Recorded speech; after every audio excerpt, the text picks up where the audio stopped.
Mayong hapon Western Visayas kag Negros Occidental, mamunog nga ulan nagtugas ang pagbaha sa 28 ka barangay sa syudad sang Iloilo. Samtang mabugat nga trapiko na eksperyensyahan sa Leganes bangod sang pagbaha. Ini ang gintutukan ni Kim Salinas live sa Barangay Tagbakharo, Iloilo City. Kim?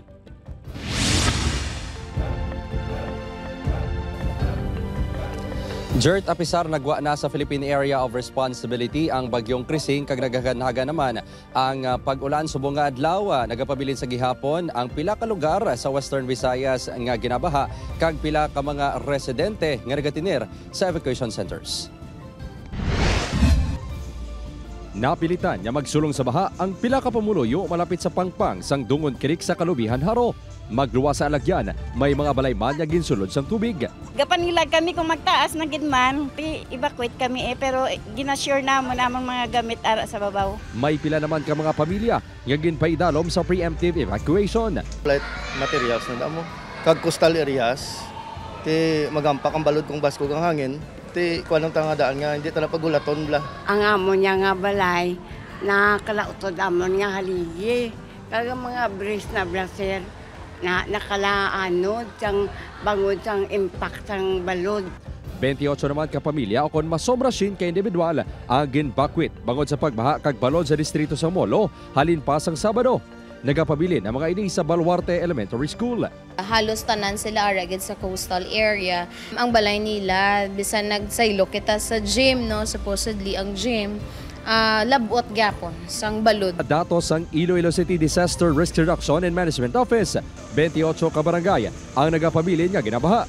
516 ka mga pamilya o kung 1,352 ka individual ang nagapabilin sa 13 ka evacuation centers.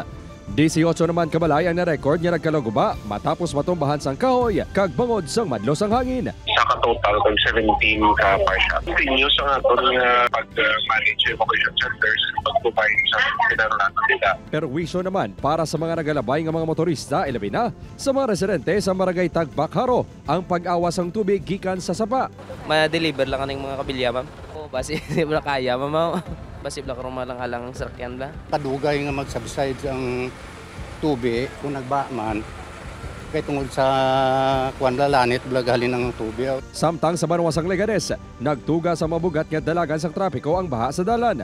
Nga pati ang Leganes Elementary School ang ginsulod sang baha. Kanselado man ang klase sa Banwa halin preschool tubtob senior high school. Subong adlaw, 450 kabulutuan sa Western Visayas ang nagsuspender sang in-person classes bangod sa malain nga tiyempo. Masobra 205,000 ka-learners ang apektado. Ginamonitor man subong sa Pag-asa ang low pressure area nga yara na sa sulod sang Philippine Area of Responsibility. May medium chance rin nga mangin tropical depression buwas. Kaya isang tropical depression, tropical storm nga si Krising, kung mag-develop man ini tropical depression, possible nga mag-enhance naman ini sang habagat naton kag magpabasog naman. Amo naman ni magdala sa mga pag-ulan. Samtang sa Antique, padayon ang pagdulong sang DSWD sa mga food packs kag iban pang amulig sa mga apektado sa baha kag landslide.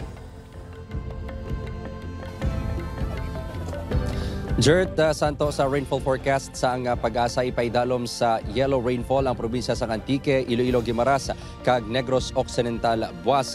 Sa Miyerkules naman ang probinsya sa Antique kag Aklan. Gani ginaabisuhan ang mga residente nga magaligbat kag padayon nga magbantay sa latest weather advisories. Jert? Madamo gid nga salamat sa update Kapuzo Kim Salinas.